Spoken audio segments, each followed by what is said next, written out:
Hey everybody, how we doing?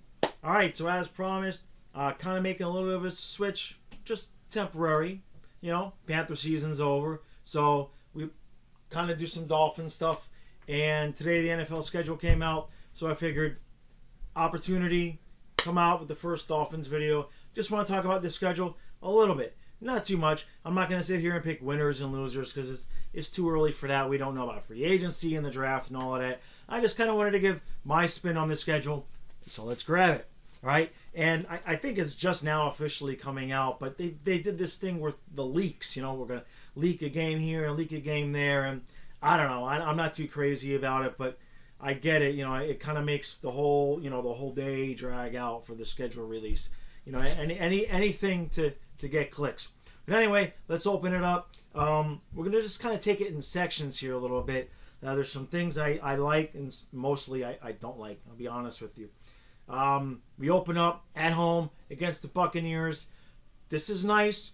We get to open up against a high school team, so we get an early win, and that's good because the rest of the schedule sucks. That was it for what I like, pretty much. No, look. Next two games, we're at the Chargers, at the Jets, and if you look at the first four games, we're only home that opening game because it's home against Tampa, and then we're at the Chargers, at the Jets, and then a home game in London against the Saints. So we don't come back home until week 5 against Tennessee, which I don't like that because you want to have a couple of those home games in the in the summer heat there in Miami, and we have one, and it's against Tampa, and the freaking West Coast is just as hot, if not hotter, than Miami. So we don't really get that home field, that heat advantage that usually buys us a game or two in September. Moving on, like I said, we come back home against Tennessee, and then we got a couple of, at Atlanta and the Jets at home. Nothing really major there, no major travel, which helps because the rest of the schedule after that, it's just balls to the walls, guys. You've got at Baltimore on a Thursday night, which, man, I saw at Baltimore and I want to go to the game because I live about an hour away from Baltimore. I'm on the other side of the bay, but man, Thursday night, now I got to get a hotel room, all that crap. So I don't know. Maybe I can. Maybe I will. Maybe I won't. I don't know.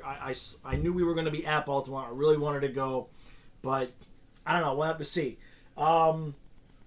Sunday night football against the Raiders, and then the week after that, Carolina Monday night football, and that's at Carolina.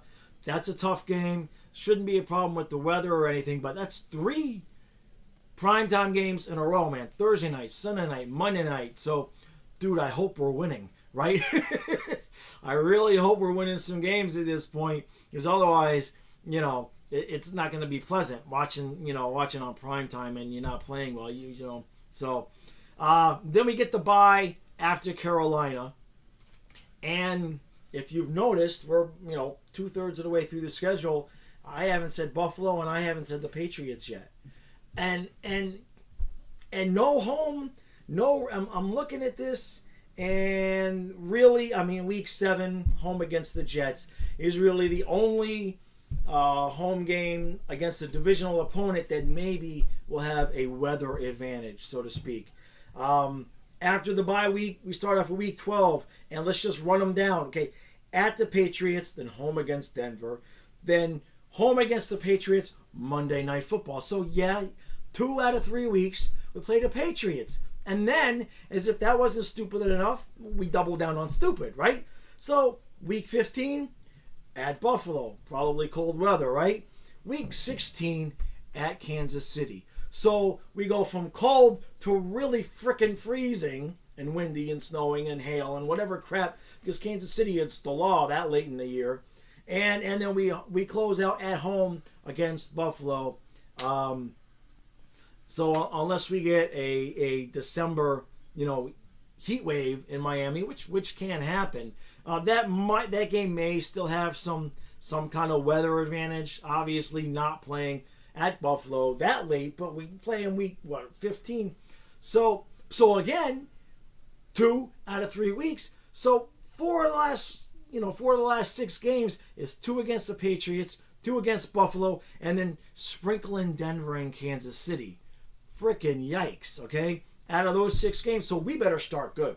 I mean, you get to those last 6, if you win 4 of those, you're gonna be happy, right? If you can split with the Patriots and I don't know about that at Kansas City late in the season. I don't know about that, guys. So, overall, not the prettiest schedule I've ever seen. I don't know what the hell happened with the games being so stacked up at the end of the season. I've seen that every once in a while. You see another team, we had to play them 2 out of 3 times.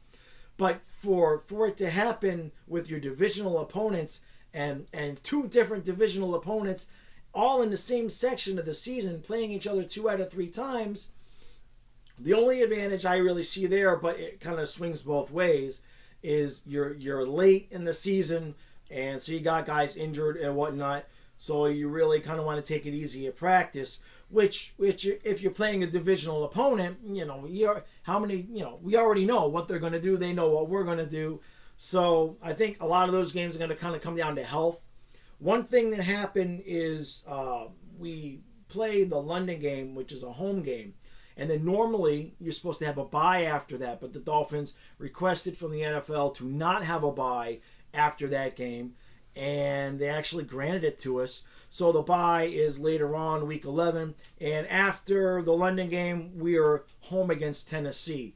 So it was a gamble because obviously we didn't know who we were going to play after that London game.